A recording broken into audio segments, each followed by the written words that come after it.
What do you think of the people whose vocabulary is mainly comprised of LOLs, ha-has, ROFLs, and the like?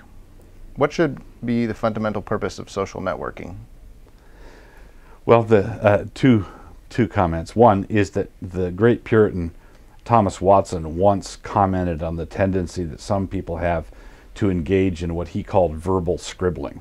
Our language is a very great gift of God, and it ought to be honed and disciplined and purposive. And Paul says, whatever we say, let our conversation be calculated to be for the edification of the hearer. Whatever we and cotton candy discourse it might make the other person laugh, or it might be pleasant for him, but it's not building him up. It has to be more substantive.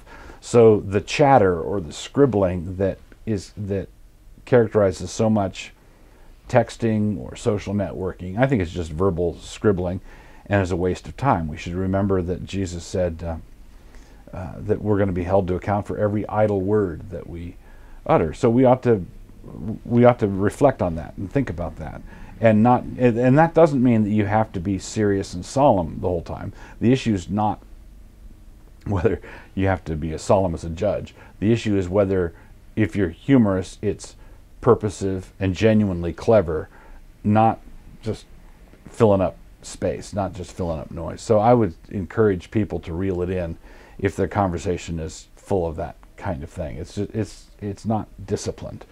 And when it's trying to be light and humorous, it oftentimes, because it's not disciplined, it fails in even that attempt. It becomes burdensome. It becomes wearisome.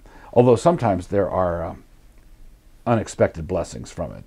I heard a story about a veterinarian who was communicating with the owners of a dog that he had to put down, and he was very sorry, and he was communicating to them about that, and he signed off with what he thought was lots of love, LOL, but your Fido, I had to put Fido down, LOL, laughing out loud. So make sure you know what they mean before you use them.